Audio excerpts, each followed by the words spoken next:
इस वीडियो में हम लोग एक कमाल की स्टोरी को डिस्कस करेंगे, a house is not a home. Chapter 8 है दोस्तों ये एनसीईआरटी का। चलिए शुरू करते हैं, बहुत ही कमाल की वीडियो होने वाली है। शुरू करते हैं, मिलता हूं इस वीडियो के एंड में। इस चैप्टर का नाम है house is not a home.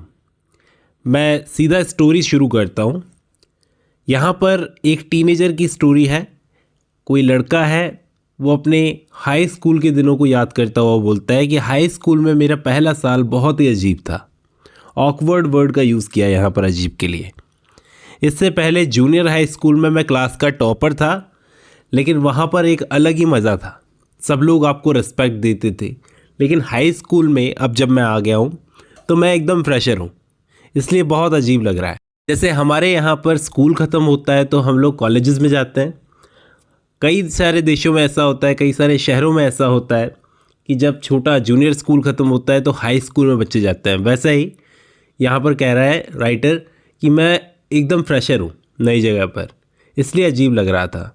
ये नया स्कूल पुराने वाले स्कूल से साइज़ में 2 गुना बड़ा था। मुझे सबसे बुरी बात तो ये लगी कि मेरे सारे जूनियर स्कूल के दोस्त अलग अलग स्कूल्स में चले गए थे, हाई स्कूल्स में। जैसे हमारे यहाँ पर कॉलेजेस में बढ़ जाते हैं। मैं बहुत अकेला और अलग सा महसूस कर रहा था। मुझे अपने पुराने टीचर्स की इतनी याद आती थी कि मैं उनसे मिलने तक चला जाता था।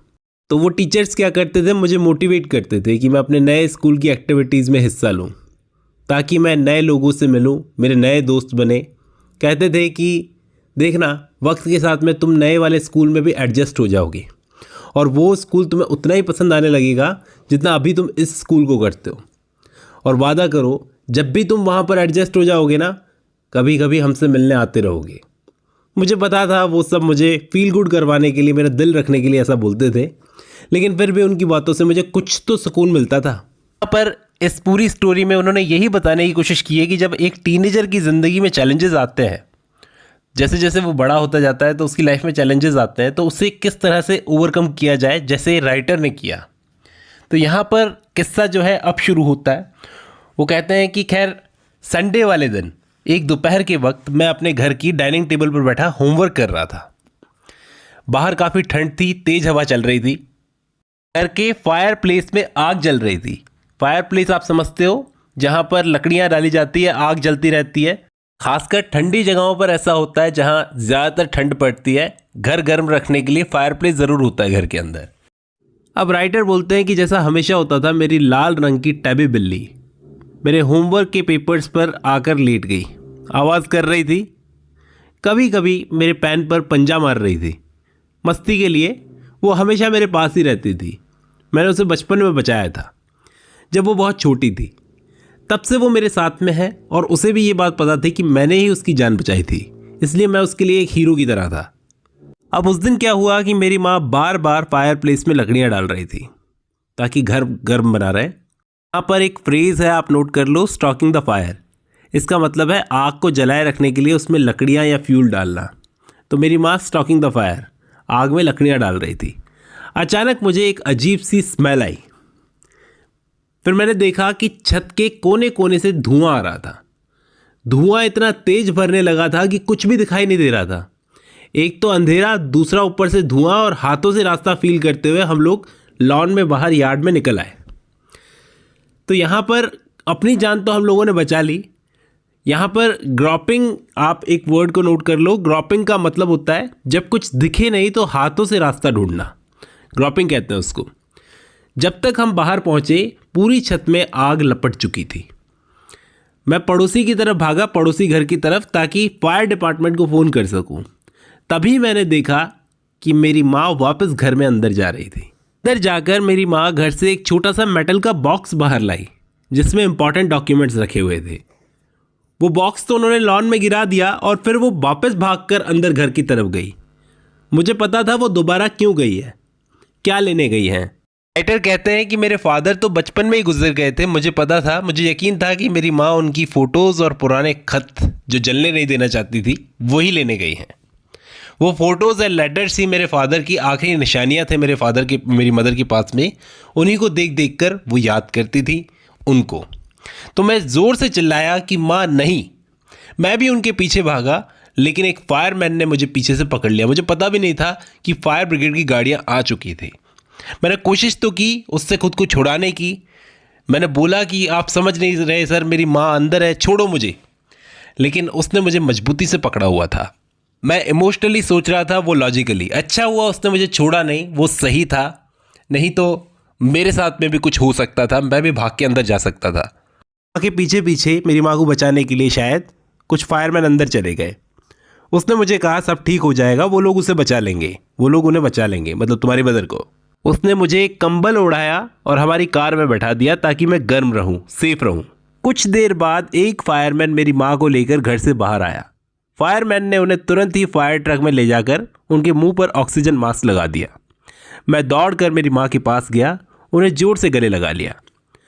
वो हर पल जब मैंने अपनी माँ को झगड़ा किया था, उन पर गुस्सा किया था, सब कुछ एक पल में मतलब छट गया। क्योंकि अब उन्हें खोना पड़ता, मतलब एक तरीके से मेरे लिए इमोशनल मोमेंट था। मैं अंदर से टूट गया था। बेहोश थी, वो लेटी हुई थी। तो फायरमैन ने मुझसे कहा कि वो ठीक हो जाएंगी, बस उनके अंदर थोड़ा धुआं चला गया है, जब वो बाहर आ जाएगा वो ठीक हो जाएंगी। फिर वो फायरमैन फिर से आग बुझाने में लग गए और मैं और मेरी माँ बस वहीं चुपचाप स्टंट बैठे रहे। मैं बस उस वक्त अपने घर को जलते हुए देख रहा था और सोच रहा था मैं कुछ नहीं कर सकता। 5 घंटे बाद आग बुझा दी गई। हमारा घर लगभग पूरी तरह से जल चुका था। तब मुझे एकदम से याद आया, मेरी बिल्ली तो दिख नहीं रही, मेरी बिल्ली कहाँ गई, मेरी बिल्ली कहाँ है। बस एक साथ मेरे दिमाग में काफ़ी सारी चीज़ें आई। नया स्कूल, घर की आग, वो बिल्ली, मेरी वाली बिल्ली। ज़ोर ज़ोर से मैं रो दिया। मेरे इमोशंस पर मेरा कंट्रोल नहीं रहा। मैं सच में बहुत बड़ा दुख झेल रहा था उस वक्त। आग बुझाने वालों ने हमें उस रात घर में वापस नहीं जाने दिया, क्योंकि अभी अंदर जाना खतरनाक हो सकता था। मेरी बिल्ली जिंदा हो या मर चुकी हो, लेकिन उसके बिना मैं वहाँ से जाने की सोच भी नहीं सकता था। फिर भी मुझे वहाँ से जाना ही पड़ा, क्योंकि फायरमैन ने हमें कहा था अभी आप जा सकते हो, अभी यहाँ पे अंदर जाना सेफ नहीं है। हम लोग जो कपड़े पहने हुए थे बस उन्हीं में कार में बैठे, कुछ फायरमैन के दिए हुए ब्लैंकेट्स लिए और अपने ग्रैंड पेरेंट्स के घर की तरफ चल दिए रात गुजारने को। अगले दिन मंडे को जब मैं स्कूल गया तो अब भी वही ड्रेस पहनी हुई थी जो संडे को चर्च जाते हुए पहनी थी, लेकिन मेरे पास जूते नहीं थे, क्योंकि मैंने संडे को होमवर्क करते हुए उन्हें उतार दिया था। वो भी आग में जल गए थे, जैसे और चीज़ें गायब हो गई थी। मुझे अपनी आंटी से टेनिस शूज़ उधार लेने पड़े, वही पहनकर मैं स्कूल गया था। स्कूल में भी सारे लोग मुझसे बहुत बुरा बिहेव कर रहे थे। ऐसा लग रहा था सब लोग मुझे घूर रहे हैं, जज कर रहे हैं। मेरे पास ना बुक्स थी, ना होमवर्क था, ना मेरा बैग था, वो भी जल गया था। मुझे क्लास में ऐसे जाना पड़ा जैसे कुछ भी ना हुआ हो। वही कल वाले कपड़ों में 2 साइज़ बड़े टेनिस शूज़ पहने हुए। ये सब कुछ बुरे सपने जैसा लग रहा था। मैं स्कूल में एक ज़ॉम्बी की तरह चल रहा था। ज़ॉम्बी आप समझते हो, एक ऐसा ज़ॉम्बी आपने देखी हुई कई फिल्म में, बिना इमोशन के, सब कुछ बिना असली फीलिंग के लग रहा था। सररियल, ऐसी चीज़ को हम सररियल बोलते हैं। और मुझे समझ में नहीं आ रहा था आगे क्या होगा। क्या मुझे अब किसी शेल्टर में रहना पड़ेगा, क्योंकि घर तो हमारा जल गया है? क्या मुझे पूरी ज़िंदगी ये अजीब कपड़े पहन कर ही रहना पड़ेगा?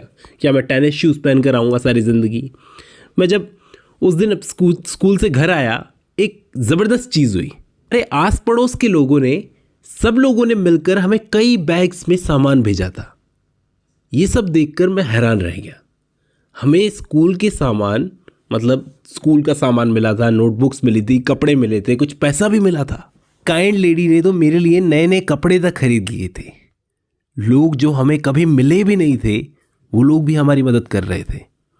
इस सब ने मुझे ज़िंदगी में एक नया नज़रिया दिया। वो ये कि अब मेरा पहले वाला जीवन ख़त्म हो चुका था, लेकिन अब ऐसा लगने लगा था कि ये जो नया जीवन है ये इतना भी बुरा नहीं है। इस मुसीबत के बाद भी एक नई शुरुआत हो रही थी। लोगों की इस मदद ने मुझे समझा दिया था कि सब कुछ ठीक हो जाएगा।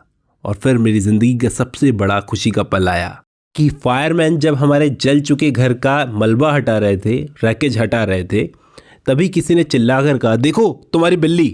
सच में मेरी बिल्ली वहाँ थी, धीरे धीरे सड़क पर दूर दूर चल रही थी। वो जिंदा थी। उसे पकड़कर इतना ज़ोर से गले लगाया कि उसकी हड्डियाँ तक चटक जाए। वो जिंदा थी। और उस मोमेंट मुझे समझ में आया कि घर में जो भी सामान था सिर्फ सामान था, उसमें से कुछ भी मायने नहीं रखता था। मायने रखता था तो थी मेरी माँ, मेरी बिल्ली। जो ज़रूरी था, जो सब कुछ था। लोग हैं तो घर घर बनता है, a house is not a home. ये स्टोरी एक इमोशनल रोलर कोस्टर की तरह थी। Loss, fear, love, guilt, gratitude, ये सब कुछ था इस स्टोरी में। कर रहा हूँ इस छोटी सी वीडियो से आपको ये कहानी समझ में आई है दोस्तों। आज की इस वीडियो में बस इतना ही।